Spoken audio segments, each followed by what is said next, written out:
Hello Magic Makers, welcome to Storytime with Mombierella. This is a young adult fiction and may be inappropriate for some younger viewers. Evil Thing. A Tale of That DeVille Woman by Serena Valentino. Copyright Disney Enterprises Incorporated, 2020. Chapter 5. Part 2. Home for the holidays. As our chauffeur helped us out of the car, it took everything within me not to dash through the front door to see Mama. The whole household was standing in attendance, waiting for us in the vestibule, at the bottom of the grand staircase. I'd forgotten how much I loved that beautiful room, with its giant crystal chandelier hanging above the round table that always had flowers upon it. Everyone was there except Mrs. Bailey, no doubt, busily preparing our holiday meal down in the dungeon. Funny, isn't it? How cooks and head housekeepers, for that matter, use the prefix Mrs. when they're not married. I wonder if it made them feel as though they were married to their jobs. And in a way, I suppose they were. But if anyone was married to their job, it was Jackson. Mr. Jackson, as the ghost downstairs called him. We didn't need a head housekeeper, not with Jackson around. Jackson, along with Mrs. Bailey, took care of everything according to my mother's instructions. And would one day according to my instructions, when the house became mine. I decided after my father died that I wanted to be an independent woman, never to marry. I took my father's final wishes to heart.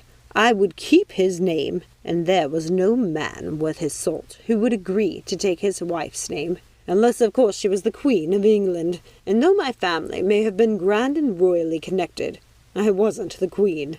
But I thought I might like to emulate one. I thought of Queen Elizabeth the First, and how she never married. Look what she accomplished. I always felt I was destined for greatness. And look at me now, more fabulous than ever, like a queen. I imagine a happy unmarried life in that house with Anita. She likely wouldn't marry either, given her prospects. I imagined she would be my companion, and we would travel the world together, stopping back at Belgrave Place to briefly refresh ourselves before taking off on our next adventure. I imagine us in places like Egypt, Paris, and Istanbul, wearing the local fashions, trying exotic foods, and sending postcards back home with lurid descriptions of our exploits.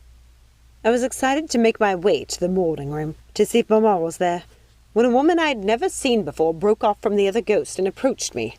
She was a tall, imposing woman, with shocking white hair pulled up into a severe bun. Her lips were perpetually pinched, as if she smelled something foul in the air. Her fingers were long and spindly and reminded me of spiders' legs. She wore all black and had a large ring of keys hanging from her belt. She looked like an austere undertaker, hoarding the keys to the underworld. I didn't like her on sight. She looked at Jackson to make the introductions. "Welcome home," said Jackson. "We are so happy to have you, Miss Anita, home for the holidays. Please let me introduce Mrs. Webb. She is our new head housekeeper." From that moment on, I would refer to her, at least in my mind, as the Spider. Lady DeVille thought we needed a new head of household, as she is very often away, said Jackson. I said nothing. I just looked at the Spider in amazement, wondering why on earth she was there. "She's not away that often," I said, eyeing the morning room and wanting to ask Mamma what this was all about. Miss Prickett tutted at me under her breath, before addressing the Spider. "Excuse us, Mrs. Webb. We have had a long journey. I'm sure Miss Cruella and Miss Anita are eager to refresh themselves before dinner with Lady DeVille." She gave me a scolding look. "Lady DeVille won't be here for dinner. She hasn't arrived home yet," said the Spider. "I'm sure she will make her way back to you as soon as she can." Seeming to take delight in my disappointment, or maybe I had just imagined it, either way I felt my blood boiling. "In the meantime, if there is anything you need, please ring for me, Miss Cruella. Your mother has directed me to act in her place while she is away." I wanted to scream. How dare this woman think she could act in my mother's place? And where was my mother? I had been so looking forward to seeing her. I hadn't seen her the entire time I was away at school, not once, and she rarely wrote me.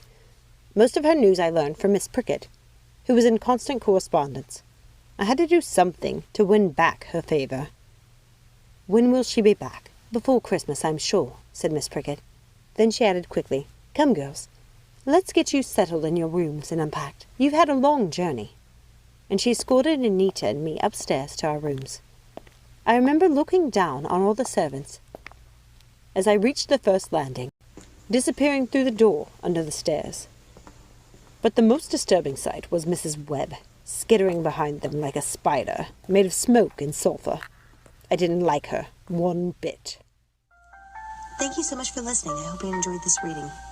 If you haven't had a chance to, please take a second, like, subscribe, ring that notification bell, comment down below, share with a friend, and check out some of the other Villain series chapters and books as well. Join us next time, and remember, let it go and keep moving forward. Have a magical day. Bye.